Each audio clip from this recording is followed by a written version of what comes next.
Assalamualaikum warahmatullahi wabarakatuh.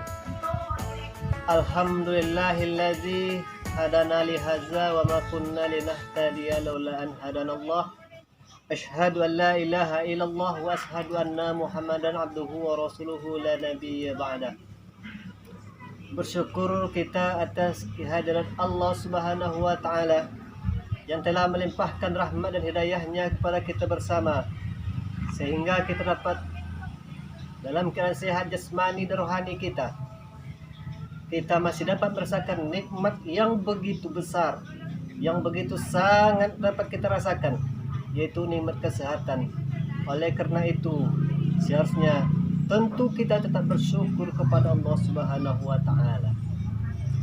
Di belakang daripada itu, selawat beriringan salam tidak bosan-bosannya dan tidak lupa pula kita berselawat kepada baginda alam, yakni Nabi besar kita Muhammad sallallahu alaihi wasallam, dengan senantiasa memperbanyak mengucapkan Allahumma shalli ala sayyidina Muhammad wa ala ali Muhammad. Baiklah pendengar dimanapun berada yang saya muliakan, pada kesempatan kali ini perlu kita ulang-ulang kajian kita tentang perihal mengenai ibadah. Karena mengapa demikian? Seharusnya di dunia ini kita tidak terlepas dari perihal ibadah yang kami sampaikan tadi. Karena nanti ibadahlah yang menentukan selamat atau tidaknya seseorang dari dunia ini sampai ke akhirat nanti. Mengenai perihal ibadah, Allah Subhanahu wa taala telah berfirman dalam Al-Qur'an, itu surah Az-Zariyat ayat 56 yang berbunyi A'udzubillahi minasyaitonir rajim. Bismillahirrahmanirrahim. Wa ma khalaqtul jinna wal insa illa liya'budun. Dan tidaklah aku ciptakan jin dan manusia kecuali untuk beribadah kepadaku. Begitulah Allah Subhanahu wa taala menekankan sangat kuat untuk menuntut kepada kita selaku hambanya untuk beribadah kepadanya. Para hadirin, para pendengar semua yang dimanapun berada saat ini yang kami muliakan, dalam bentuk keadaan apapun, baik kita dalam bekerja, dalam mencari nafkah, apapun namanya pekerjaan kita harus tetap diawali dengan beribadah, niat beribadah untuk beribadah kepada Allah Subhanahu wa taala agar bernilai di hadapan Allah Subhanahu wa taala. Masyarul muslimin, hadirin pendengar yang dirahmati oleh Allah Subhanahu wa taala.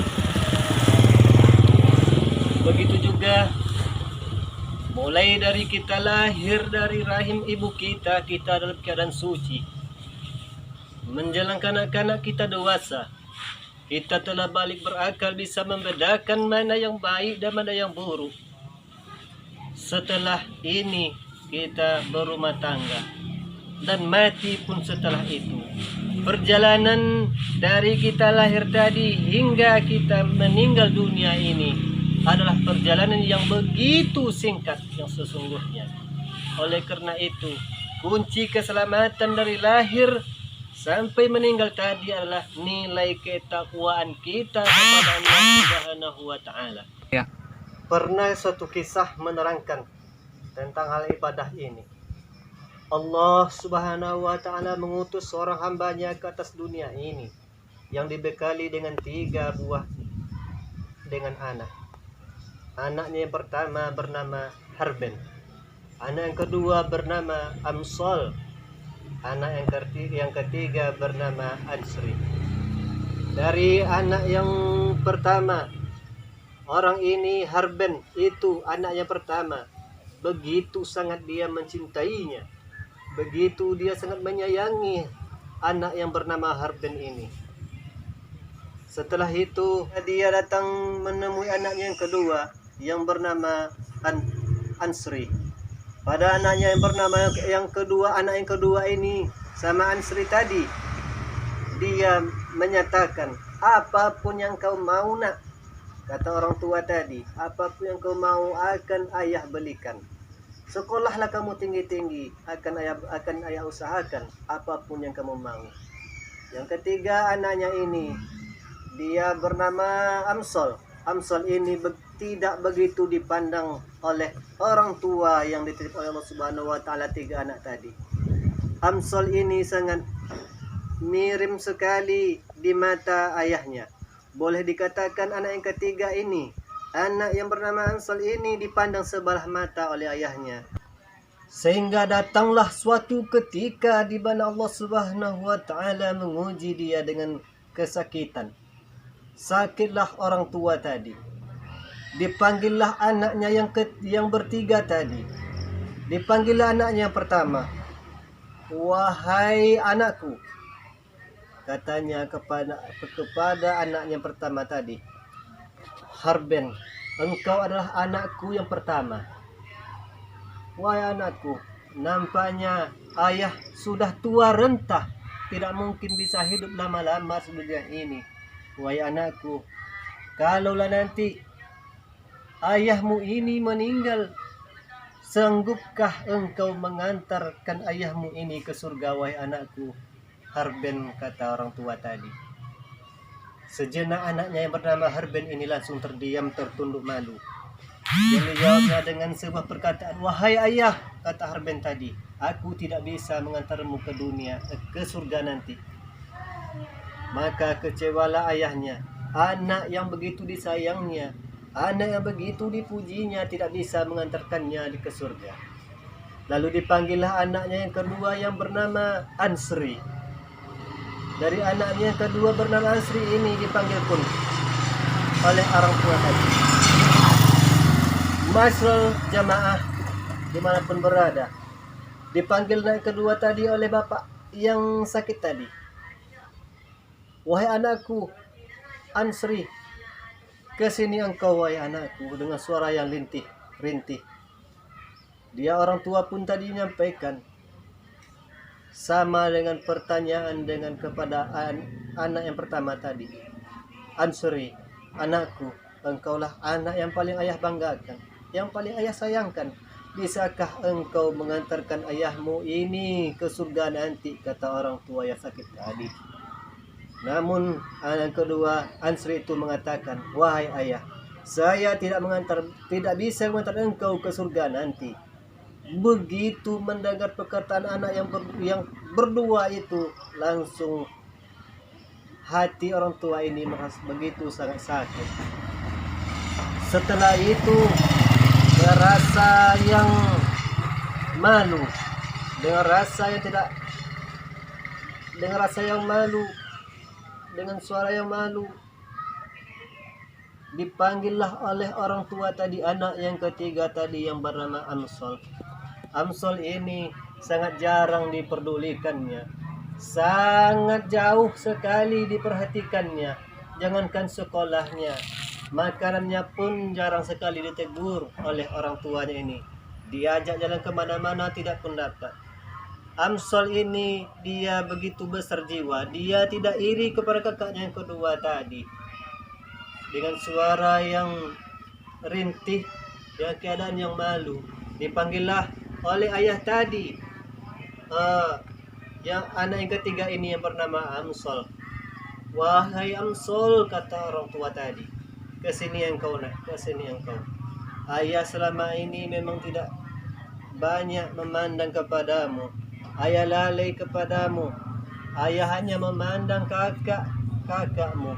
Untuk itu wahai Amsol, ayah punya satu permintaan kepadamu. Bisakah engkau mengantarkan ayahmu ini ke surga nanti, kata ayahnya yang terbaring sakit tadi. Namun mendengar pertanyaan ayah tadi, Amsol pun mengatakan, wahai ayahku, kemanapun engkau akan aku temani, ke surga pun engkau akan aku antar, kata Amsol tadi. Mendengar jawaban anak yang bernama Amsol tadi, meneteslah air mata orang tua ini.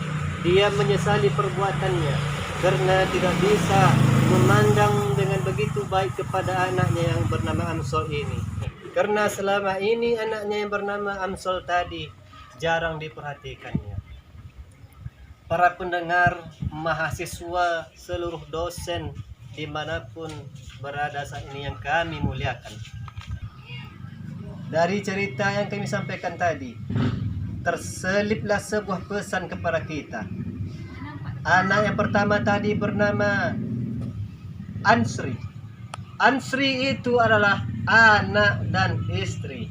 Kalau salah jalan kita, salah didik kita membina anak dan istri ini, maka tidak bisa mengantarkan kita ke rahmat Allah Subhanahu wa taala, yaitu surga.